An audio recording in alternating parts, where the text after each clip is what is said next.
Сэтгэлээ ярина. Улс төр. За өөр сэдв. Нийгмийн эдийн засаг. Дараагийн сэдв. Хууль эрх зүй. Бүх салбарын ховж. За тэгээд баярлалаа. За сайн байцгаана уу. Манай Графцгийн сайтын зүгээс цоо шинхэн контент эхлүүлж байна. За энэ бол одоо улс төр нийгмийн одоо аж байдал болж байгаа өрнөлүүд донд бидний мэдгүй эсвэл маш их эргэлзээ таамаг төрүүлдэг иймэрхүү үйл явдлуудыг цаана нь яг ямар учир шалтгааны улмаас энэ зүйл болоод байна. Эсвэл дараагийн удаа энэ зүйл тохиолдоход бид нэр одоо хэрхэн хүлээж авч татах вэ гэдэг нэг ийм зүйлийг одоо тэр тухайн үйл явдал дээр тулгуурлаад ингээд ухаж тайлж ингэж ярилцсан ийм контент байгаамаа. За сэтгүүлч Чимэцээ надтай хамтаар хуульч бэлгүүн энэхүү подкастыг маань бол хөтлөн гаргах байгаа. За манай бэлгүүн бол шинэхүүлч. Тийм. Гэхдээ хуульчийн сонгон шалгаруулалтанда 1000 хүн өрсөлдснөөс 8.8% тэнцсэн. За тэр тэнцсэн хүмүүсийн 2 дугаарт дэрэмтлэгдэж орсон ийм чадварлаг мэрэгжилтэн боловсруч юм байна. За тэгээд бидний одоо яг энэ ярилцлагын одоо агуулгыг нэлээд өргөж дэмжиж одоо хүлээн авагчдад нэлээд хэрэгтэй юм яриа өрнө гэж би бол итгэж байна. За тэгээд өнөөдрийн сэдв рүүгээ оръё. Өнөөдөр ярих 3 сэдв байгааг энэ бол хамгийн сүүлийн шинээс нь эхлээд ярих гэж бодож байна. За энэ бол гэр бүлийн тухай хууль шинжилсэн хариулга болон гэр бүлийн хэрэг шүүхэд гинэн шийдвэрлэх тухай хуулийг одоо өргөн барьсан одоо энэ чуулганаар энэ 7 хоногийн чуулганаар хилцэх болов уу гэж бодож байгаа юм.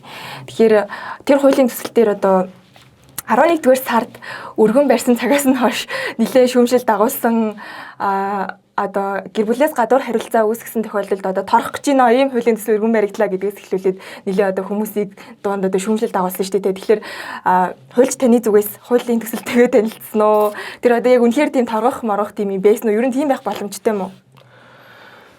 Төслийн бол бүр нэг бүрчлэн юм детальч уншааг үлдээ. Гэтэ би энийг ярихаас өмнө жоохон засвар хийгээд. За. Түрүүн та бол айгүй тийм өргөө танилцуулж шүү болсон. Тэгэхээр за бит хоёрын подкаст бол бит хоёрын ч байхад ингээл явандаа бол зочин мөвчөнтэй байх болох. Эхний дугаар дээр жоохон интро явахад учиргүй тийм гүн мөн одоо цааш шалтгаан тайлбарлана гэхээс илүү бит хоёр бол зүгээр өөрсдийнхөө төрсэн сэтгэлдлийг хуваалцаад явж байгаа. Тэгээ хүмүүс өөрөөр бодохгүй нэрэж тийм юм уу гэсэн эргэлзээ төрөх төдийд л одоо бит хоёрын ярианы зорилго бол хангалтна гэж ойлгодог шин. За тэгээ сэдв рүүгээ орцгоё. За хуулийн төсөл. Хуулийн төсөл одоо хүмүүс чинь нэг хэсэг баахан л юу ялч та одоо гэр бүлээс гадуур харилцаанд орцсон болвол торгоно. Сэтгэл санааны хохирлыг барагдуулах нэ. Хэний торох уу гэхэлэр одоо хүмүүсийн Facebook дээр, сошиал дээр, Instagram дээр ч юм бичиж байгаагаас харахад бол тэр нөгөө гэр бүлийн гишүүний гэр бүлээс гадуур харилцаад үүсгээд байгаа нөхрийн тэгээ нөгөө нэг тэр хүний бас ингээд хамтрагч үүсгүүлээд байгааг нь бас торох юм шиг байна. Яриагаар нь бол. Гэтэл бол хуулийн төсөлд бол тийм байхгүй гэдгийг хуулийн сайд нь хийсэн хуулийн төслийг харахаарч тийм биш. Яг юун дээр хариуцлага тооцоор оруулж байгаа вэ гэхэлэр одоо манайхан ч багтай манай иргэд маань хоорондоо гэрэлтээ цуслуулах маргааныг шүүхээр оруулахаар шүүх бол одоо яадаг вэ гэхэлэр ингээд гэрэлтийн цуслаад шийдчихдэг. Тэгээд хуулийн дээрээ юу гэж ийнэ гэхэлэр одоо хүүхдийнхээ өмнө хүлээсэн үүргийг биелүүлэхэд одоо хүүхдийн асрамжийн авсан одоо ээж дээр хүүхд нь үлдлээ. Тэр аавын үүрийг биелүүлэхэд чи саад болохгүй шүү гэж бичсэн байд. Тэгэхээр одоо шинжилсэн найруулгын одоо чи батлагдаг юм чи төсөл шүү дээ. Тэгээд хилцүүлгийн явцд одоо өөрчлөгдөх, сойлогдох барих зөндөл юм болох байх. Тэгээд одоогийн байдлаар байж байгаа төсөл дээр нь бол юу яасан байна. За хүүхдийн асрамжийг ингээд одоо 2 хүн салж байгаа юм чи нэг дээр нь хүүхдийн асрамж нь үлдэх ойлгомжтой. За тэгж үлдсэн тохиолдолд болвол хизээ уулзах юм бэ? Ямар давтамжтай уулзах юм бэ? Ямар нөхцөлтэй уулзах юм бэ гэдгийг бол шүүх шийдвэр гаргахтаа заагаад өгчөөрөө гэсэн тийм төслийн үүргэжүүлсэн тийм арай илүү одоо тэр хүмүүст тодорхой байдлыг бий болгосон. Тэгэхгүй одоо хэдийгээр гэр бүлээсээ хасж байгаа ч гэсэн одоо хүүхдтэйгээ уулзахыг хүсэлтэй тэгээд нөгөө асрамжиндаа авсан эцэг юм гэр бүлийн гишүүн маань одоо уулзахаас татгалзаад байдаг одоо хүүхэд тохироод байна тий. Хүүхэд тохироод. Тэгээ энэ дээр нэг тоо баримт байсан нь юу вэ гэхэлэр 2017 онд жишээлбэл одоо ингээд төврийн аргаар 50 ийм одоо нэхэмжлэлтэй хүүхдийн нөгөө тэтгэлэг тогтоолгох тухай ийм шаардлага гаргаагүй гэрлэлт цуцлуулах хүсэлтэд одоо шүүхээр шийдүүлсэн юм 50 хэргийг авч үзсэн юм байна. Тэр нь 2017 оны байдлаар 20% нь бол шүүхээс тэтгэлэг гаргалж шийдүүлсэн бол 80% нь тэтгэлэг гаргуулахыг ерөөсөө шийдээгүй гэсэн үг. Тэгэхээр шүүх нөгөө хэмжлэлийн хүрээнд шийдснээс биш яг сая чиний ярьсан одоо хүүхдийн эрхийг хангах чиглэлээр одоо ингэ санаачилж гэх юм уу иймэрхүү шийдвэр гаргаж байгаагүй юм байна л да. За тэгсэн чинь энэ 22 оныхыг аваад үзсэн чинь бүр ингэ буурсан байхгүй. Дахиад өөр нэг 50 гэр бүлийн одоо гэрлэлтэй одоо юу гэдэг лээ? Юу цуцлуулсан тий. Цуцлуулсан шийдвэрийг харсан чинь 10% нь бол хүүхдийн тэр тэтгэлэг гаргуулахыг ингээд шүүхээр шийдсэн, 9% нь шийдээгүй гэсэн ийм байдалтай одоо юм байна. Гэрэл цуцлж байгаа холбоотой тэр хүүхдийн ашиг сонирхол хандах бүх юмыг тэтгэлгийн хэмжээ, за тэгээ нэмэлт зардал, за тэгээ хүүхд сургалтын зардлыг яаж авах вэ гэдэг асуудлыг бичээд өгч ирээ. Хэрвээ одоо тэр хүн нөгөө хүүхдтэйгээ уулзуулахгүй гэдэг юм бол одоо жинхэнэ одоо хүмүүсийн яриад байгаа торгуулийн зал чинь тэрэн дээр л бичигдсэн байна. Хүүхдтэйгээ уулздгүй хүн байна. Шүүхийн шийдвэрээр үүр хүлээлгчээд ах чинь. За нөгөөх нь уулзуулахгүй гэдэг байгаа хоёр хүн дээр бол торгуулийн арга хэмжээ явнаа гэж байгаа. Сэтгэл санааны хохирол тэр нөгөө гэр бүлээс гадуур харилцаа гэдэг юм дээр бол би төслөөс унш ойлгосноор болвол одоо гэрэлтэй цуцлж байгаа хүмүүс чинь мэдээж гэрэлцэн байгаа, хамтдын амьдрал үүссэн байгаа хугацаанд нэг хөрөнгийн ашиг сонирхол гэдэг юм уу, төрөнгийн дундын төрөнг үүссэн байгаа ихэнх тохиолдолд.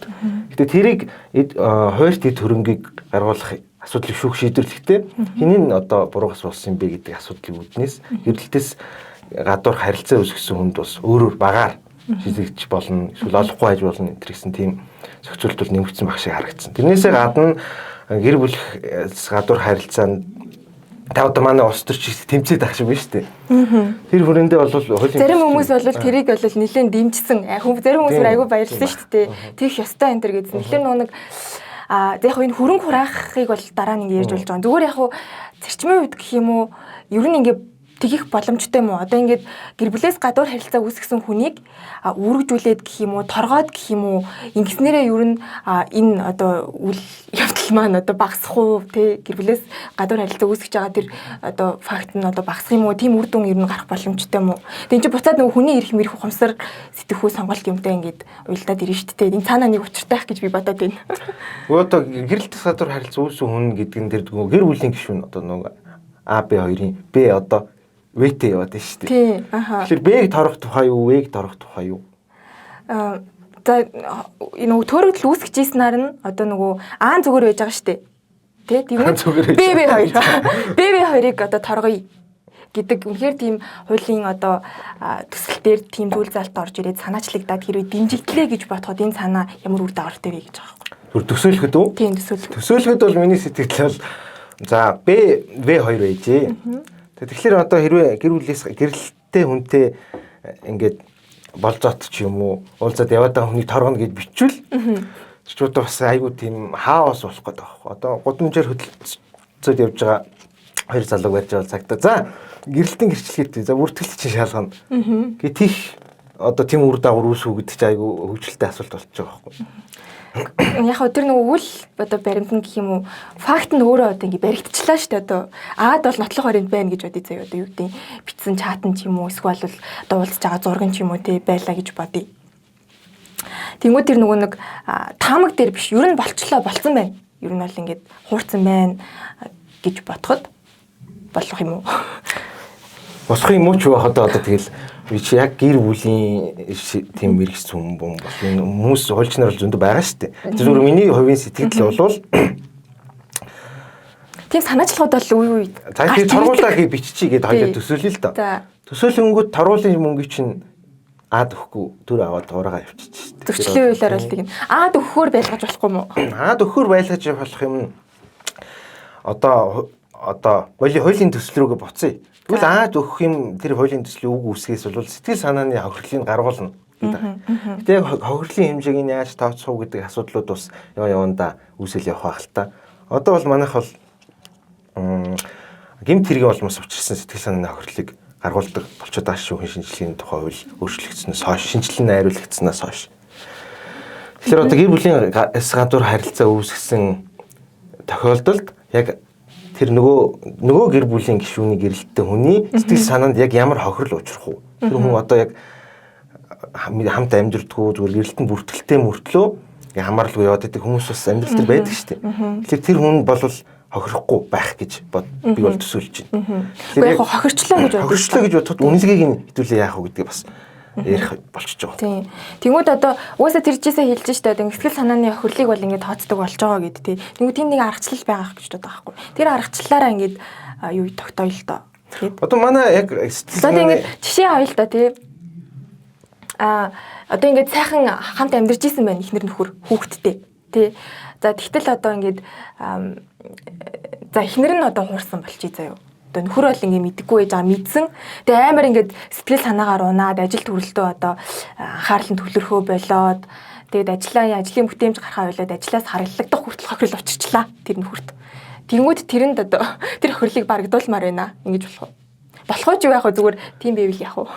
Одоо энэ төвсний хэрвээ ингээд тэр томьёолоор батлагч юм бол одоо болох юм шүү. Харин гол асуулт таны асуулт чинь бол тэр юу шүү дээ. Хэдэн төгрөг юм бэ гэдэг шүү дээ. Энд чинь мөнгө л нэхэж түүнээс одоо сэтгэл санааны сэргээ ихээр очиод аргадна гэж бол байхгүй шүү дээ. Тэр аргачлалыг одоо ингээд нарийн боловсруулах, тодорхой болгох шаардлага. Тэгээ одоо энэ хууль хөрсийн бэлтэн гэсэн үг шүү дээ. Хуулийн хэрвээ батлагчвал тэр юм нараас нь ч юм уу бол төслөө боловсронгуй болох хүрээнд ч юм уу ажлын хэсэг тэр хууль боловсруулдаг хүмүүс нь ярих л байна л та. Одоо яг манай практик дээр бол гэмт хэргийг бол тийм аргачлалаар гэмт хэргийн улмаас учирсан сэтгэл санааны хорш гэдгээр нь батлаад явж байгаа. Тэрийг бол ойлгосон. Тэнгүүд нөгөө шүүмжлэгдээд байдаг ч юм уу хүмүүсийг нөгөө талцуулаад байдаг юм юу гэхлээрээ хүшээ энэ ч одоо ингээд хуулиарч гэдэг юм уу ингээд нөгөө хим химжээгээр хүний харилцааг сонголтыг те одоо ингээд ухамсараараа шийдэж болох ч гэдэг юм уу төлөвчлөөрөө тэр хүн өөрийгөө нөгөө ингээд сонголтоо хийж болох асуудлыг хуулийн дээр ингээд зааж өгөөд ингээд хэлбэржүүлээд хим химжээгээр тогтоогоод ах чи өөрөө зөв юм уу буруу юм уу гэдэг асуудал гарч ирдэг шүү дээ. Сонголтоороо гэдэг нь одоо яг одоо ингээд таарамжгүй байла одоо гэр бүл яг зохиоцсон байгаа тодорхой хэмжээнд хүн хариуцлага хүлээж байгаагаа мэднэ л дээ. Тэгтээ үнэхээр тэр нөгөө харилцаа өөрөө ингээд асуудалтай болцсон. Тэгээ гэр бүлийн харилцаа өөрөө ингээд асуудалтай болцсон. Ерөөхдөө ингээд салыг ихэр салж чадахгүй байж байгаад одоо тэр хүн нэг юм өөр сонголт хийгээд явж байгаа шүү дээ. Явлаа гэж бодъё л доо. Тэнгүүд тэрийг буцаагаад нөгөө нэг ингээд үргэжүүлээд ингээд хариуцлагажуулаад байх нь өөрөө буруу зөв буруу гэл ингээд яриад л та. Ойлгож байна уу?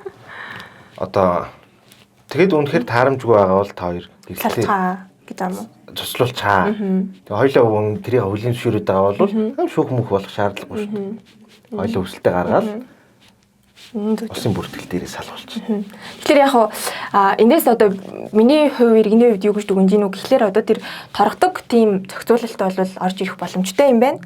Цаг хугацааны хувьд өнөөдөр биш юм аа гэхэд өнөөдрийн төлөвлөсөн дээр орж ирээгүй ч гэснээр дараагийн удаа бол ийм одоо сэтгэл санааны хохирол мохирол үнэхээр үүсээд идэг бол яг үнэхээр хариуцлагажуулах шаардлага байгаа гэдгийг үнэхээр нотолж чадах юм бол тий.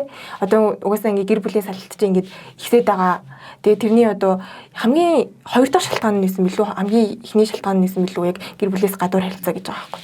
Тэгэхээр тэрийг бол ингээ хариуцлагажуулаад үүргэжүүлээд ингээ хохирол мохирол тооцоод ингэж хуулийн хэм хэмжээнд бол орох боломжтой юм байна.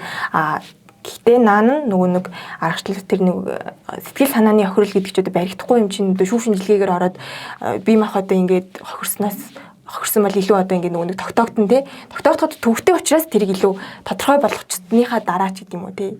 Эсвэл бол тодорхойтойгоо цуг тэр хуулийн төсөл рүү оруулах хэрэгтэй юм уу? Тэг би одоо тэр хуулийн төслийг яг тийм юм хэрвээ би тутуу харсан байж магадгүй зүгээр яг тэр аргачлалыг бол тэгний нэгсэн юм би олж хараагүй. Гэтэ тийм нь бол хэрвээ концепц бариад явал хамтлан явах байх л та. Одоогийн төсөл төр бол байхгүй. Ягаад гэвэл хууль зүйн сайд өөрөө тийм зохицуулалт байхгүй гэж хэлсэн. Тэгээ торгодог тэр төвчлөлийн хуулиар торгодогч нь бол түрүүний чиний ярьсан нөгөө хүүхдийн тэтгэлэг тогтоох гэдэг байгаа шүү гэж мэдгдсэн юм билээ. Тэгэхээр энэ төсөл төр бол байхгүй гэж ойлгож байна. За тэгэхээр гэр бүлийн тухай хуулийн шинжилсэн найруулга дээр энэ бол ингээ наад захын л нэг өөрчлөлт болж байгаа. Өөр бол зөндөө юм байгаа. Одоо жишээлбэл нөгөө нэг хүүхэдтэй болоход нөгөө нэг одоо тэгч ихээр дамжуулж хүүхэдтэй болоход яах вэ гэх мэтчлээ иймэрхүү зүйлүүдийг наривчилсан юм байна гэж ойлгосон. Ягаад тэгэхээр манай одоогийн байгаа гэр бүлийн тухай хууль 1999 онд батлагдсан. Түүнээс хойш 26 жилийн турш ерөөсөө өөрчлөгдөөгүй. Одоо зарчмын хувьд гэх юм уу, концепцийн хувьд ерөөсөө өөрчлөгдөөгүй. Зөвхөн нөгөө өөр хууль өөрчлөгдөж дагаж өөрчлөгдсөн ингээд нэлээд хуучирсан. Тэгээд хуулийн үзэл баримтлалыг харахад бол нийгмийн харилцаа хөгжиж өөрчлөгдөж ийн үүнийгээ дагаад гэр бүлийн харилцаа ч гэсэн ингээд өргөжж ийн гэх юм уу те ийм зохицуулах шаардлагатай асуудлууд гарч ирсэн учраас энэ шинжилгээг бол хийж байгаа маа гэж бичсэн бэлээ. Гэж найдаж чинь тий. Манай гэр бүлийн тухай хууль чинь 99 он гэл түрүү хэлсэн шүү дээ. Тэгэхээр би ингээд тодорхойлт нь уншаараа миний үе сэтгэл. За Гэр бүлийн гишүүн гэж юм бэ гэхэлэр гэрэлтийн үндсэн дээр холбогдсон гэрлэгчид гэрэлтний одоо төрөл садангийн хүмүүс гэдэг аахгүй юу?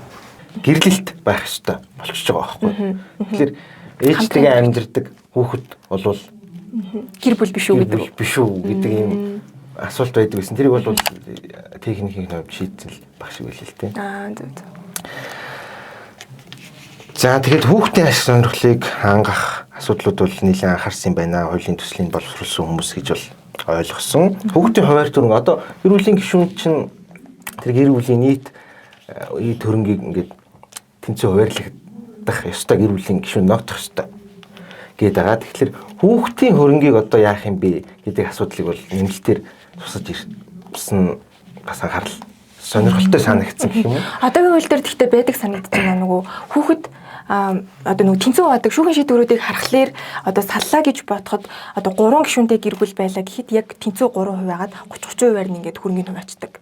Тийм зохицолт байдаг. Үүнээс юугаар өөрчлөгдсөн гэсэн үг лээ. Хүүхдэд ногдож байгаа гэр бүлийн хуваар төрөнгийг бол яг тэр хүүхдийнх нь өөрийнх нь ашиг сонирхолтод нийцүүлж хүүхдэд зориул зарцуулах ёстой гэдэг шиг байна. Тэгээд одоо тийм зарцуулаагүй бол тэр хүүхд яаж үлдэх юм бэ гэхэлэр хүүхэд насанд хүрснээсээ хойш 10 жилийн дотор тэр төрөнгийнхөө талаар гэдэг юм уу шаардлага гарах эрхтэй гэдэг байдлаар бол хуульд нь тусцсан баг шүү. Тэр болтол нь хадгалах ёстой. Хадгалах. Захин зарцуулж болохгүй юм. Хадгалах биш. Тэр хүүхдэд одоо зориулагдаагүй шал өөр одоо ингээд хүүхдийн мөнгийг аваад уучдаг байдаг ч юм уу. Тэрэнд тийм тохиолдлууд зориулж гаргаж байгаа юм зохицуулт юм байна гэж би бол ойлгосон. Хүүхдийн мөнгө авна наад зах нь. За тийм байна. За тэгээ хувц сунараас эхлэх юм уу?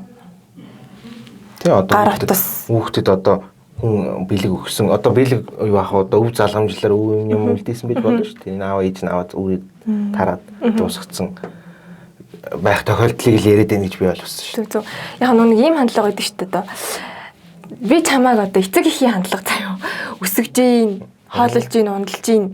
Тийм болохоор одоо би хүүхдийн мөнгө чинь захиран зарцуулах хэрэгтэй ч гэдэг юм уу. Чиний эцэг их болохын хувьд эсвэл бол би чамд гар утас авч өгч байгаа. Учираас энэ чиний өмч биш энэ бол эцэг хийж өмч одоо гэх юм уу тий. Тиймэрхүү хандлагыг арай жоохон одоо өөрчилж байгаа юм болов уу гэж би ойлголоо. Тэгэж бодсоо л зүгээр л хоёр төрөн гэхээр миний өвөө надад юм өвлүүлээд үлдээчихжээ тэгээд нас урчиж. Миний ч байх одоо өөр дээр тэгээд тэр одоо миний нэр дээр үлдээсэн байрыг одоо хэн нэгэн аваад хөндлөнгөөс хүүхэд чинь өөрөө одоо эрх зүй харилцаанд гэдэг юм бие дааж оролцол хүнтэй гэрээ хийгээл үг байхгүй шүү дээ. Тэгэхээр эцэг их нь магадгүй шүү дээ. Энд зүгээр захиран зарцуулаад юм чи магадгүй тараа хийгээд ингэсэн тохиолдолд би насанд хүрчээ тэрийг одоо ойлгож чинь тийм үү? Тийм тохиолдолд тэрийг хэмжлэх юм болцоотой л гэсэн юм хөл. За бас нэг юм байгаа нөгөө хамтран амьдарсан хүмүүсийг одоо нөгөө гэрэлсэнтэй адилтгах юм зохицуулалт байгаа юм л нэр. Тийм байсан. Тийм. Одоогийн хуулийн дээр ч юм бол байхгүй тийм байгаагүй юм биш үү? Одоо жишээлбэл гэрэлтээ бүртгүүлж амжаагүй насаараа амьдарсан 2 хүн одоо нэг нь нас арчлаа гэж бодоход үе хөрөнгийг нь өвлөх хэрэггүй байдаг ч юм уу те. Тиймэрхүү байдлыг нь болиулж байгаа юм байлгүй дээ гэж бодлоо. Гэтэ би нөгөө тийм адилтгах тохиолдлууд нь бол 5 шаардлага 4 чөлөө 5 шаардлага нэгэн зэрэг хангасан байх ёстой. 5-аас доош үжил хамт амьдэрсэн. За хин аль нь одоо гэрэлт бүртгүүлээгүй байх ёстой. Өөр хүнтэй гэрэлттэй бүртгүүлсэн байж чад хамт амьдраад байвал бас тийм байна. Дөрөвний яринээс тийм байна. За тэгээд оршин суух хаяг нь нэг байх ёстой. Гэдэг чим иймэрхүү олон шаардлууд хангагдсан тохиолдолд одоо гэр бүлийн гэрэлттэй хүмүүстэй адилтгах. Гэхдээ тэр хүн бол өвлөх хэрэггүй гэдгийг нь бол өвлөх тэгээд ийм зарим эрхүүдийн нь бол яг гэр бүлийн гишүүнтэй ижилхэн 100% адилхан гэж үзэж бас болохгүй юм шиг байна. Гэтэ одоо төслийн явц тэр нь бас юу гэж өөрчлөгдөх тийм үү тий. Чуулганаар хилэлцэн нөгөө санал манал гарч мараад тэгэл өөрчлөгдөж болох юм байна гэж ойлголоо. Тэнгүүт ч нөгөө хамтран амьдрагчдаас төрсэн хүүхдийн ирэх бас тэнд чинь дагаад гарч ирж шүү дээ тий. Тийм. Гэтэ одоогийн хуулиар ч гэсэн одоо гэрэлтэй бүртгүүлээгүй хүмүүсийн дундаас төрсэн хүүхэд гэрэлтэгчдээс төрсэн хүүхдтэй бол айлтдаг хэрэгтэй байна гэд талт нь зохицуулт нь бол байдаг л да. За гих мэтчлэн одоо ингэж хуулийн төслийг хүрчлэн нэг яригдаагүй юм чинь одоо гэр бүлийн шүүхтэй болсон. Тийм. За дагаад бүр бие даасан хууль одоо босож ирж штэ гэр бүлийн маргааны шүүхтийг шийдвэрлэх тий холбоотой. Уншсан уу? Тэр би дэлгэрэнгүй бол хараагүй. Гэтэ одоо гэр бүлийн шүүх чинь яаж байгуулах вэ? Байр савныхын асуудал одоо яаж шийдэж байгаа? Мэдгүй. Ямар ч тач гэр бүлийн шүүх бол байгуулагдсан гэж ойлгосон. Тэгээд одоо 1 сарын 1-ээс үйл ажиллагаа эхлүүлнэ гэж би ойлгоод байгаа. Төсөөлөд байгаа. Тэгэхээр одоо шүүгчийнх нь асуудлыг бүрэн шийдэж байгаа. Байр нь одоо хаана гэхээр одоо энд байж байгаа гэдэг мэдээлэл олон нийтэд ч бас байхгүй байх шүү дээ. Тэгээ нэр шүүгч гэснээс шүүгчийн нөгөө мэрэгчсэн шүүгч гэж юу н байд юм уу? Байх боломжтой юу? Одоо гэр бүлийн маргааныг хинэн шийдвэрлэхэд одоо бол нөгөө эрүү иргэн захиргаа зөрчлийн хууль талаар ингээл дагнаал ингээл хэрэг маргааныг шийдэж байгаа шүү дээ. Тэнгүү дахиад гэр бүлийн маргааныг шүүхэд хинэн шийдвэрлэх гэдэг юм бие даасан хуультай болоод ирэхлээр яг тэр хуулиар хэрэг маргаан шийдвэрлэх шүүгч өөрөө мэрэгших шаардлага юу юм байдаг юм болов уу? Эсвэл тэгтээ тэргүй шалгуураа хангацгаар чинь хамаагүй юу? Чи яг намайг шалгах гэдэг тий. Тэрийг одоо би тэр чи тийм байхгүй юу гэж хэлэх нь цаашаа. Гэтэ ер нь зөвхөн миний ойлгосноор бол одоо гэр бүлийн маргааныг шийдвэрлэхэд бас арай нэг өөр орчин нөхцөл баймаар шүү дээ тий. Тийм. Орчин нөхцөл яг хүүхдэд ч гэсэн одоо нэг тийм ийм өрөөнд оруулж ирээл тэгэл нөгөө нэг ийм хар хувцтай зогсож за чи одоо яг хинтэг амьдрмаар байна гэхэр чинь тэр хүүхдэд тийм тав тухтай мэдрэмж өгөхгүй яг тэр хүүхд юунд хөдлөгдөж хариулагдаж чинь гэдэг чинь бас асуулт болж байгаа байхгүй. Тэгэхээр тэр хүүхдэд тустай тэр нь зориулсан процессын хууль тогтоомжоо ингэж тусаарлаж байгаа юм байна л гэж би ойлгосон. Гэтэ сэтгэл зүйчийн оролцоо адаглаад наад зах нь хэрэгтэй болох байлгүй дээ. Тийм юм байна. Би нарийн ширийн нөгөө нэг одоо ахуйн гэх юм уу шийдэх юмнууд аюух байгаа шүү дээ. Одоо яг үнэхээр чиний төрний дурдаж гаргаж ирээдсэн тэр байр савны асуудал нь хүүхд нөгөө ороод ингэж харахад одоо нэг айдас төрүүлэн биш. Одоогийн манай шүүхийн байрны нөхцөлнүүд чинь бол бас нэлийн хүнд хэцүү шүү дээ. Гэх мэтчлэнгээр одоо шийдэх шаардлагатай юмнууд байгаа. Тэгээд одоо шийдсэн болоод энэ хууль муулийн төсөл нь явах түргэн баригдсан билүү дээ. гэж бодож байна. Төсөв хөрөнгө нь үү? Тийм, төсөв хөрөнгө нь. Тийм гэж одоо найдаж байна. Гэтэ одоо бас асуудалтай юм зөндөл байгаа юм шиг л. Хүмүүсийн яриагнаас харахаар бол яриач тийм. Байр сав одоо энэ оны эцэс болохоор одоо манай улсын төсвийн байгуулагч төсвийн үлдэгдэл нь аваа явчихдаг. Тэр одоо бид нэр яаж шийдэх вэ? Одоо тэгээд би энэ сонгон монгон шалгаруулалт зарлаад байхыг харахад тийм одоо олон хүний нөөц бүрдсэн гэж бол ойлгохгүй шүү дээ. Тэгээд үйл ажиллагаа шүүгчийн тоо хүрх юм уу гэдэг асуудал байна тийм. Одоо шүүхийн байрны асуудал ч манайч бас асар. Одоо манай шүүхийн байрны асуудлыг хариуцж байгаа нэгж бол шүүхийн ерөнхий зөвлөл байгаа. Шүүхийн ерөнхий зөвлөлийн төсвийг жилээс жилд хасдаг, хамгийн бага төсвөө өгдөг гэж хэлдэг. Гэхдээ хизээч одоо шийдэж өгдөг. Манай хууль тогтоогч нар ч юм бол шүүхийгээ бол айгүй муухай хүмүүс байдаг гэж ойлгодог шүү дээ тий. Гэтэл цаана нь бас нөгөө ингээ хүмүүсийн амьдрал, наад захын хүүхдийн эрхийг хангах гэдэг ийм имзэг нандин нарийн асуудлууд бас яваад байдаг шүү гэдгийг ойлгосон. Энийг үзвэл хитэ үзгүй л байгаа л гэж. За тийм байна. Өөр гэр бүлийн шүүхийг би буруу ойлгосон байж магадгүй уучлаарай. Тэр нөгөө шүүхийн актем дээд шүүхтэй нэг хилцүүлэг гэх юм уу одоо тийм баг хурал гэх юм уу тиймэрхүү юм хийгээд ах шиг байсан шүү. Тэрэн дээр манай дээд шүүхийн манай улсын дээд шүүхийн эрүүгийн танхимын тэргүүн хос хоёр шүүгч бол энийг одоо яг улсын дээд шүүхээс энэ санаачлал нь бол яг эхэлж яваагүй. Тэгээ ингээд судалгаа хийгээд үзэхээр энэ бол маш их одоо өртөгтэй шүүх байна гэсэн үгийг бол хэлэх шиг болсон. Жохон шүүмжилсэн байр суурьтай байна. Шүүмжилсэн гэх юм уу одоо бид нэр энэ өртгийг гарах дийлэх юм уу гэдэг. Зориг зүрх тийм юм байж энэ шүүхээ байгуулах шийдэлтэй юм байна шүү гэдэг санаа хэлсэн. Яасан юм шиг байна гэсэн санаа юм шиг байна тий. Гэж би ойлгосон. Түүнээс яг олон улсын жишиг мишиг хараад үнэхээр яг хүн иргэнэ нөгөө хүмүүнлэг иргэнэ гэдэг иргэнэ бодож байгаа юм болвол тийм нийгэм зохицуулах гээд байгаа юм болвол энэ бол цаг хугацааны асуудал байх зүй зохисон шаардлагын хувьд бол байгаа. Гэхдээ яг цаг нь мөн үгүй юу гэдэг үү? Мэдгүй цаг маг нь одоо би дүгнж мэдгүй. Гэхдээ ингээд харахаар өнөөдөр чинь ингээд 12 сар талдаа орчлоо. Тэгээ одоо шүгэн 1 сарын 1-ний сүүл ажиллагаа явуулах юм бол энэ ч одоо бүх юм шийдэгдсэн. Яаж ч л энэ хуулийн шинжилгээтэй батлагдсан баймаар байна шүү дээ хугацаа. Тэгэхээр энэ яг ч одоо 1 сарын 1 гэдэг хугацаа бол жоохон хойшлуулах байхаа гэж би бол таамаглаж зүгээр. Хуулийн хугацааг нь хойшлуулах байхаа. Би анзаарсан нэг юм тэр нэг юу байсан. Одоо манай шүүхт ингээл гэрэлтэд туслуулах хүмүүс чинь эвлэр гээл хуцаа тогтоогоо гэдэг шүү дээ.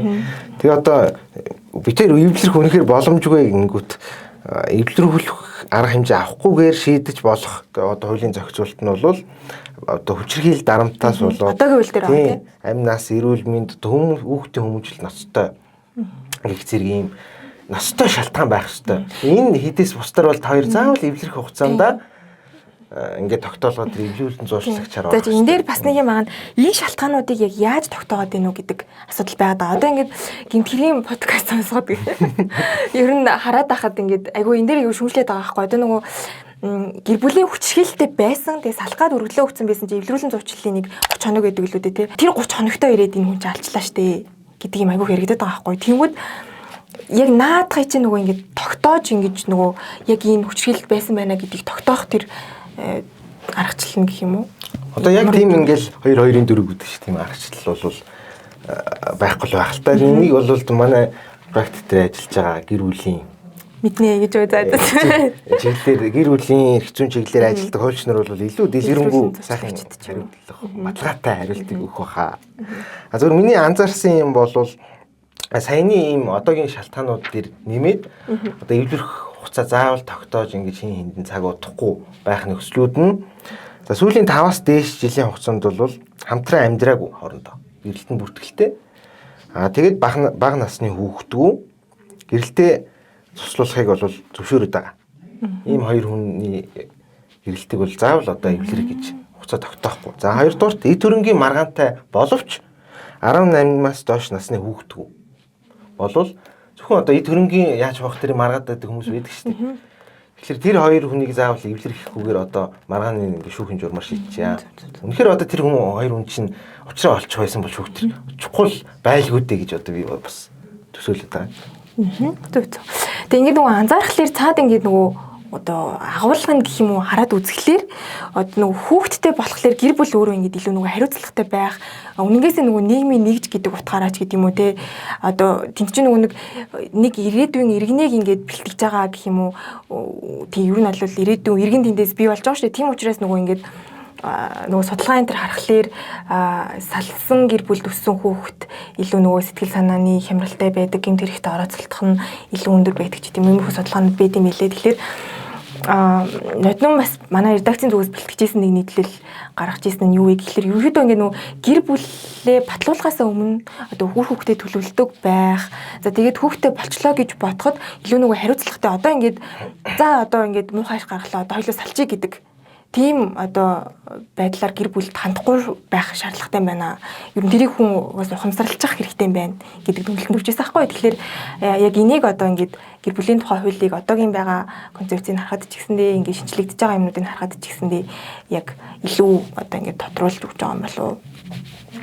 Тийм байх гэж бас би өстэй шээ. Гэхдээ одоо ингээд хүнийг ер нь тийм байх хэрэгтэй, ийм байх хэрэгтэй гэдэг хуулиар бичиж байх бол тийм яг хөө тэрэн дээр нөгөө гэдэг ингээд сэтгэл хөдлөлөөр яваад очиод ингээд гэрэлцдэг хүмүүс бас байж болно шүү дээ. Тийм үү тэр хүмүүсүүд ингээд урьдчилаад анхаарах сэрэмжлэх хэрэгтэй байхгүй тий.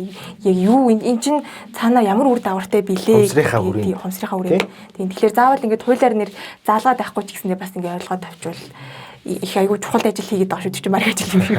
Гэдгийг ингээд мэдээсээ энэ чинь бас айгуу том хариуцлагатай шүү гэдгийг ойлгох хэрэгтэй. За энэ үргээд эхний сэдв өндөрлүүлье. За дараагийн сэдв болвол бүтэнсээ өдөр тэгш цондоогоор явуулах хуваар гарсан. Тээврийн цагдаагийн албанаас мэдгдсэн. За үргэлжлүүлээд хууль зүйн сайд бол тийм юм байхгүй гэж хэлсэн.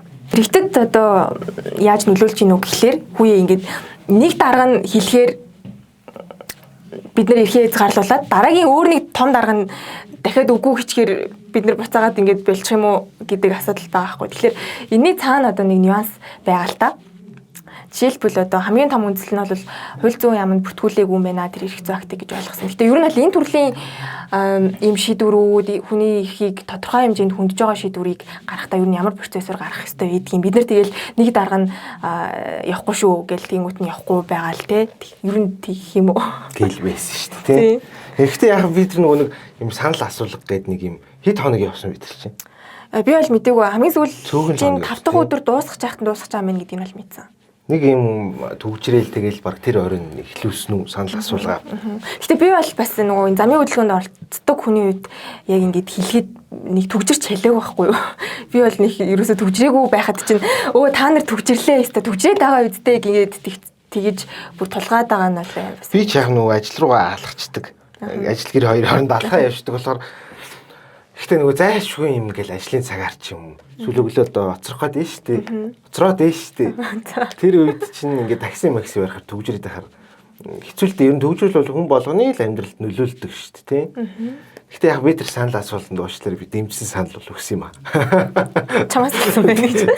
Гэхдээ айгүй ингээд зүгээр шүүмжлэлтэй харагдсан юм нь айгүй цөөхөн хүний саналаар гэд нийт доотын иргэдийн асуудал хэлж байна. Би бол хэдэн хүн оролцсон тий тэнд нь. Би бол нэг 10,000 хүрсэн үү хүрхгүйсэн үү. За уучлаарай одоо үтгэж магадгүй. За хоёрдугаарт гинт нэг орой гаргаж ирээд. Тийм амралтын өдрийн орой маргааш нэгд өдөр. Тийм. Тэгээ одоо үнэхэр тийм шийдвэр гаргаж байгаа бол би бол тэр тэг сондоог чинь дэмжиж байгаа шүү дээ. Уучлаарай тий. Хүмүүс ууралж магадгүй. Гэтэ дэмжиж байгаа хүн ч гэсэн одоо ингээд маргааш өглөөнөөс гэдэг ихлэр чинь хүн хувь хүний ажил амьдралаа төлөвлөх бүх юм ингээл нэг орой өгүйчих. Тэгэхээр бол би тэр хууль зүйн сайдын мэдээллийг бол зүйл гэж зүгээр бодсон. Яг зөв буруу нь яг зүгээр цаана нь юу н ямар процесс үүдийн гэж байгаа байхгүй тий. Одоо жишээлбэл тэр чинь нэг хууль зүйн яамд бүртгүүлээд дээ штэ энэ чинь нэг юм албачих та тэр нэг эрх зүйн хэм хэмжээний акт болохын хувьд тий. Тэнгүүд хууль зүйн яам чинь бүртгэж авахдаа тэнд нэг шаардлага байна уугүй юу гэдгийг тогтоох ч гэдэм үү тийм процесс юм байна юм л. Одоо хамгийн энгийнээр бол одоо иргэдэд бүх хүмүүст ингээд нэг юм үүрэг хүлээлгээд штэ. Альва нэг одоо тий. Одоо нэг жишээ нь бол тэгш сондгоо. Хүний амьдралыг ингээд төлөвлөлтийг ингээд өөрчлөөд дээ штэ. Тэгэх ёстой. Тийм их ёс уу гэд. Тийм шийдвэрийг хүн ингээд урчилж мэдээд тэрэндээ тохируулж ажил амьдралаа төлөвлөх боломж тогтцоо олох асуудал бол миний наад захын ер нь хэцүү акт тавигдсан хэм хэмжээний тогтоож байгаа акт тавигддаг шаардлага л да. Нөгөө агуулга нь бол одоо би маргааш өглөө би юу олчихыг мэдчихэж би одоо өөрийнхөө ажил амьдралыг төлөвлөмөр шүү дээ. Тийм болохгүйгээр гинт нэг орой ер нь төгжрээд болохгүй байгаа учраас энэ асуудал ингэ шийдэж байна. Тэр хүмүүст бол бүр бухимдлын төрүүлэх нь бол аргагүй байх л та. Тэгээ яг тэр өглөө нөгөө нэгтгэхээс нь эхэлж илүү. Тийм нэгтгэс нь эхэлчихсэн. Бүтэнсэний оройн гарангуудаа нэгтгэс эхэлчихсэн. Тэгэд би өглөө бас ажилласаа хоцрохгүй л гэл таксинд суугаад явсан. Таксины аах бас аюу ууртай стресстэй байсан шээ. Тийм тэгэн штэ уусаа. Аха тийм ээ. Би зүгээр ингэ нэг тоочны мэдмээр байгаа байхгүй юу? Тэр нь болохоор хууль зүйн яам дээр очиод эрх зүйн акт бүртгэхдээ яаж бүртгэдэг юм бол? Яаж бүртгэдэг юм гэдэг нь одоо нэг хугацаа байдгүй одоо тэдэн хоногийн дотор тэдэн хоногийн хугацаанд хууль зүйн яам энэ шийдвэр үнэхээр одоо шаардлагатай байсан эсхийг хянана судална хууль зүйн яамнаас. Тэр хугацаа нь бол захиргааны ерөнхий хуулиараа байж байгаа. Гол агуулга нь бол одоо ингээд нийтээр үүрэг хүлээлгэсэн юм шийдвэр чи эцсийн дүндээ бидний одоо сонгосон улсын хурал маань гарах ёстой гэдэг ийм дүрм тогтоочод байна шүү дээ. Тэгэхээр улсын хурлаас өөр одоо хин нэгэн дарга тий? Хотын дарга. Одоо ингээд гів үеийн ийм шийдвэрүүд гарах тэр нөхцөлийн хязгаарлахын тулд танд одоо хуулиар ийм шийдвэр гаргах тэгвэл тусаалсан эрх олгосон байх ёстой. Тий? Нийт дүүрэг хүлээлгэх. Нийт гэдэг нь одоо олон тооны хүмүүс. Зөвхөн одоо бэлгүүнд хандсан шийдвэр биш шүү дээ одоо энэ чинь. Тэг сондгоогийн асуудал чинь нийт одоо энэ машин тэрэгтэй тэрэггүй хотод амьдарч байгаа бүх хүнд хамаарах юм чинь. Тэгэхээр парламент өөрөө улсын хурлын дээр зөвшөөрөөд ийм шийдвэрийг ийм нөхцөлтөөр гаргаж болно гэд хуулийн дээр эрхийн нөхцөн тохиолдолд нийслэлийн засаг даргаж өгсөн. Агуулгын хувьд дахиад нөгөө нэг иргэний амьдралд нөлөөлөх гэдэг байгаа учраас хууль одоо яаж хэрэгждэг вэ ингээл хууль чинь хэлцэгдээл, батлагдаад, олон нийтийн санал аваад тэгэл төрийн мэдээлэл дээр хэвлэгдээл тэгжээж одоо хэрэгждэг тийм. Тэр нөгөө хугацаа нь бол заавал одоо тэр хүн нөгөө мэдсэн мэдээгүй гэдэг нь чухал биш. Одоо мэдэх боломжтой хугацааг нь одоо надад өгмөр биш тийм. Тэгэхгүй ингээд нэг өдөр гаргахыг гаргах чинь нэг талаасаа бас буруу, хоёрдугаар тэрийг одоо хуулийнхаа шаардлагыг хангуулад тийм тэр захирааны хэмжээний акт эмгтгэл гэдэг юу ч бас байдаг шүү дээ. Юу юм? Сан юм уу? Одоо юу гэдэг хэвлэмэл одоо юу гэх юм болоод ирж байна. Төрийн мэдээлэл шиг юм да тийм. Эмгтгэл гэх юм байна. Тэндээ одоо тэгвэл тийм байх ёстой гэдгийг илүү ингэж наривчлж урамлах ёстой юм шүү. Одоогоор бол тийм байхгүй байгаа юм уу? Тийм болохоор юм өнөөдрийн нөхцөл байдал үүсээд байна шүү гэж ойлгож байна. Захирааны хэмжээний актыг бол тэгж хууль зүйн яам агуулгын хувьд одоо хуулиар олгосон хэмжээндээ гаргаж гэнэ үгүй юу гэдгийг хянаад тэгээд бүртгэж аваад тэгээд тэрэнд нийтлээд тэгж одоо процесс нь бол журмалцал байгаа л да. Тэгээд дээрийн цагдаа яалтны даргаыг одоо солих хүртэл үр дагавар үүсгэжээ. Солих юм уу? Солино гэж мэдгэцсэн байсан мэт. Тийм үү. Тийм. Их баяр сайн. Тэр цаана одоо тэр улс төрчдийн ямар аж сонирхол байдгийг нь бол одоо мань мэдчих бол биш байна л да. Зүгээр л одоо тэр шийдвэр нь өөрөө тийм сюрприз барьж зүгээр зохистой бусаар одоо гинт гарч ирсэн гэж ойлгож байгаа юм. Хууль зүйн амныг тэгээд угаасаа нэг нийслэлийн засаг дарах чинь бас нөгөө чи сая яг дурдлаа шүү дээ. Улсын хурал тэр хүнд ингэж ирэх болгоцсон. Тодорхой хэмжээнд чи өөрийнхөө харьяалж байгаа, захирж байгаа, зохион байгуулж байгаа тэр нутаг дэсгэрийнхээ хүмүүсийг одоо ингээд нэг эрхийг нь хязгаарлах, зохист хэмжээгээр хязгаарлах гэдэг юм уу иймэрхүү одоо боломжтой шүү гэдгийг нь хуулиар олгоцсон байгаа. Тэгэхээр яг нь нийслэлийн засаг даргын энэ шийдвэр гаргалаа гэж бодоход тэндээ бол нэг маргаадах юм байхгүй. Гэхдээ тэр нь одоо нөгөө өөрийнхөө процессын одоо тийм зүй зохистой алхмуудаар хийгдсэн үү гэдгийг дээр бол бид нэр ингээд цаашдаа бас анхаарах хэрэгтэй байна. Тийм тэг шондгоогүй зарлж ирнэ л үе нэг тийм үеэр явдаг үстэй. Тийм. Гинт гарч ирдэг. Гинт гарч ирэнгүүт нь бид нэр айгүй шууд автоматар тий. За одоо шууд ингээд яах юм бэ гэж бас боломжгүй байгаа байхгүй юу? Цаана нь яг бүртгүүлсэн үү энэ гэдгийг ингээд харах. Энэ төрийн аппарат ажиллаж байгаа юм манай нийслэлийн засаг даргын 5 газар за тэгэл захирагчийн ажлын алт гэл хүмүүс тэр шаардлагуудаа хангаал тийм юмнуудаа хийдэг л байлгүй гэж нэ. Тэгээд сая хийгээгүй шүү. Тэгэхээр чи амар хэцүү байгаа байхгүй юу? Тэнгүүд хотын иргэн болохын хувьд миний хувьд ингээд итгэл алдарч байгаа байхгүй юу? За энэ хүмүүс бол юу ч хийж мэдх юм байна тийм. Юу ч хогцсон шийдвэр гаргадаг л та. Манай хотын даргыг шүүмжлээд байгаа юм биш. Зүгээр ер нь манай төрийн байгууллага чинь гэг үнтгэл нэг орой гарч ирэл. Ингэчлээ, өвдөгчлээ гэдэг юм аа жоохон болчихжээ л гэж. Ер нь угаасаа тийм байх ёсгүй шүү дээ. Бид нар тэгэхээр иргэд бид нар угаасаа ингэж хариуцлага нэхэх гэх юм уу болохгүй штэ гэдгийг мэддэг байх хэрэгтэй байхгүй. Тэгэхгүй одоо ингэж за болохгүй гингүүт нь за болохгүй байна гэд ингэ бодоод байж болохгүй. Тийм номхон төлөвлөгөө байж болохгүй шүү л гэж би бодоод байгаа юм. Эсэргүүцэл дуурайлах юм. Үгүй эсэргүүцэл дуурайлах биш. Бид нар өөрийнхөө эрхийг хязгаарлаж байгаагийнхаа хувьд тэрнийг мэдэх эрхтэй гэх юм уу ядаргаад. Үгүй эргэлзэх одоо ингэж энэ яг зүй зохисын давуу гарч байгаа шийдвэр мөн үү? Үнэхээр яг энэ ачаалттай байсан уу гэдэг дээр хянах, эргэлзэх, асуух, тодруулах тэгээ буцаагаад эцсийн дүндээ энэ яг ингээд хүчин төгөлдөр үйлчлээд миний эрхийг хязгаарлах да. Тэр хөл зүй яам амда бүртгүүлсэн юм уу, бүртгүүлээгүй юм уу гэдэг. Хүн болгон бас тэгж бодохгүй байх л. Ер нь тийм боддог болмоор шүү. Тэгж байгаа юм тий. Ер нь боддог байх хэрэгтэй шүү. Цаана учиртай шүү. Хүн болгон тэгж бодоод байхаас илүү тэр байгууллагууд маань л өөрсдөө тэр шаардлага дагаад мөрдчүүл асуудалгүй хиндий зовлонгүй шүүмжлэн ч гэсэн багсгал байх л та. Гол нь тэхгүй л байна л та тий. Тэхгүй л байна л. Байх шиг байна л да. Байна л та гэд амар дүгнэлт хэлчихэр хотын дарагтаа загнуулах юм болов гэж бодлоо. Готомжоор таарсан аа тий. Чи тэгэж яриад байсан уу гэх. За тэр ч яг. Би одоо дахин давтаж хэлэхэд дээрийн энэ ярианы подкаст болвол одоо тэрийн л өөрсдийн хоорондоо бодсон сэтгэлээ солилцож байгаа явдал болохоос биш айгүй учиргүй том дүүлт хийгээл хүмүүсийн өмнөр ороод байгаа юм бас байхгүй шүү. Тэр багтаа загнаарай гэж хэл. Манай улсын хурлаар чинь нөгөө нийтээр тэмдэглэх баярын өдрүүд илүү. Тийм. Тэмдэглэл энийг урт нэртэй. Тийм их урт нэртэй хуулийн өөрчлөлт, нэмэлт байхгүй ч үлээ өөрчлөлт оруулах хууль. Хэлцэгдээд байгаа шүү дээ. Санаа нь бол би тэгж ойлгосон шүү дээ. Нийтээр тэмдэглэх баярын өдрүүдэр ч одоо хөдөлмөрийн хуулиараа тэгээд тэр урт нэртэй хуулиараа амардаг. Тэгэхээр тэр амралтын өдөр нь хэрвээ хагас бүтэн сайн таарчвал өмнө нь бол нөгөө засгийн газар ингээл тогтоол гаргаад урд нь эсвэл ард нь ингээд нөхчий гээл тэгээд хүмүүс амар баяртай амарч байгаарай гэсэн шүү дээ.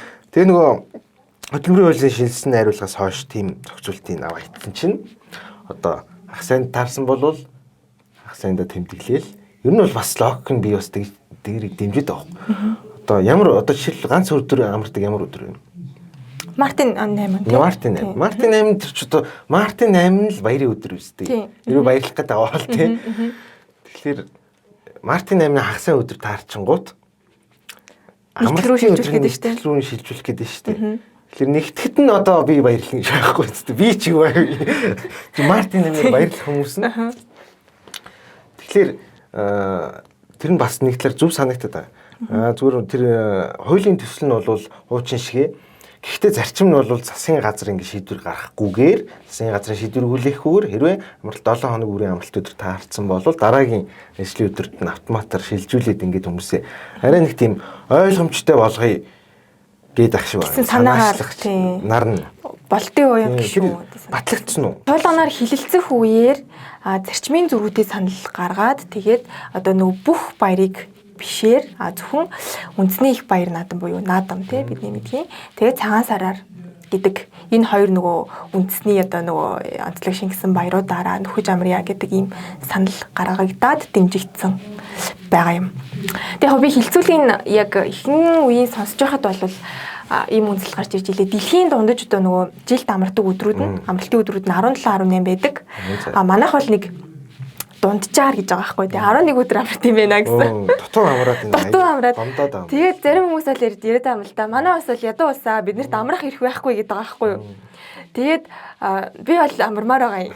Тэгээд би энийг юугаас өгдөг чинь үү гэхлээр дэлхийн дундж нь 18 юм бол бид нар ингээд дундаж гэдэгт чинь одоо ядуу өндөр ядуу бурай баян тансаг бүгдээрээ орно үсттэй. Тэрнийхээ яг голоор нь 18 өдөр юм бол бид нар тэрнээсээ ч бага байна гэдэг бол миний хувьд бага байна. Тэгэхээр би бол яг бүх өдрөө амармаар байсан юм. Тэгсэн чинь яг уу тэгээд хууль тогтоогчд маань бол тэгж шийдсэн. Гэтэ энэ ч бас яг тэр хуулинд өөр төслүүд бас яваад байгаа юм шиг л шүү дээ тийм. Бас битүүний өдрийг нэмий гэдэг хууль нь тусдаа өргөн барих юм шиг байгаа. Тийм. Өргөн баригдсан юм уу? Эсвэл барих гэж байгаа гэж ойлгосон. Би буруу санаагүй бол яг тэр чуулган дээр улсын хурлын гишүүн бум авчир яг энэ битүүний өдөр амрах хуулийн төслийг тусад нь өргөн барих гэж байгаа гэж хэлж байгаа шиг болсон тийм.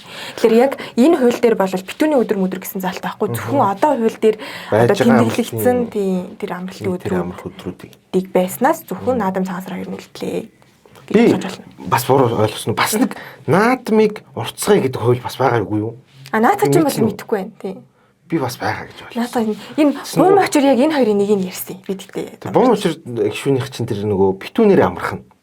Тийм. За. Наадам гэдгийг би одоо буруу санааг бол нөгөө үндэсний их баяр наадмын тухай хуульд нэмэлт өөрчлөлт оруулах төсөл яваад байгаа шүү.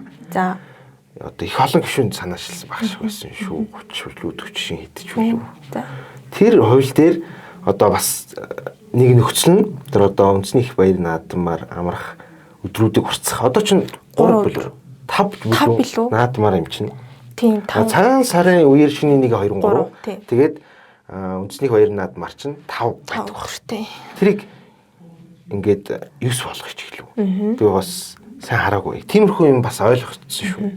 Тэгэхээр цаашдаа бас амрах өдөр маань нэмэгдэж магадгүй юм. Гэхдээ миний бодлоор бас зүгээр одоо ингэж нэг өдөр ингээд амарч ягаар ер нь цагаан сараар ч юм наадмаар ч юм тэтэн цагаан сар ч бүр амар амардаг шүү дээ. Амарсан шиг амардаг юм байл шүү дээ. Тэрэн шиг одоо яг тэрний шиг тэрийг дуурай хийж байгаа юм биш л те зүгээр ер нь яг ач чиний санд болохоор тийм одоо нэг амардаг өдрөө хасчулаад юм байдаг санаа юм тий харин хэрэг тгийг хаслаа гэж бодоход дахиад хин нэгэн гишүүн одоо хувь санаачлах хэрэгтэй болох нь шүү дээ гишүүн байд юм уу засгийн газраас ч үт юм арай илүү амраад байна одоо засгийн газар гэж болох юм тий бүтээмж муу байна энэ улс чинь хэцүү дээ хүмүүс хөдөлмөрлж болох л байх тий гэтээ яг хөө нөгөө талаасаа ингээд нөгөө энэ тэнд нэг өдөр ч юм уу хитрхи олон өдөр тавьчихаар нөгөө бизнесээр хуваарь аж ахуй эрхэлж байгаа хүмүүст бол их дарамт болтгүй маа гэхэд нөгөө хүн ажиллаулж байгаа ийм одоо жижиг дунд үйлдвэрлэлийн хүмүүс нөгөө хөдөлмөрийн хуулиараа нэмэгдэл өгөх болчих шүү дээ тийм. Гэтэ яг би бол нэмэгдлийг ингэж ойлгоод байгаа шүү дээ. Хөдөлмөрийн хуулийн дээр нөхөж амраагаагүй бол гэдэг. Урьдчилсан нөхцөл урд нь байгаа байхгүй. Тэгэхээр нөхөж амраах нь урт эхлээд юм байна. Үнэхээр амрааж амжиг бол мөнгө нөгчгөө гэдэг юм байгаа. Тэгэхээр яг амраасан ч гэсэн яг ажил олгогчдод боллоо гэдэг тийм. Тэгтэлтэй л байдаг юм шиг байна. Тэгээд ажил олгогч биш. Манай захирал бол их дург байгаа гэсэн.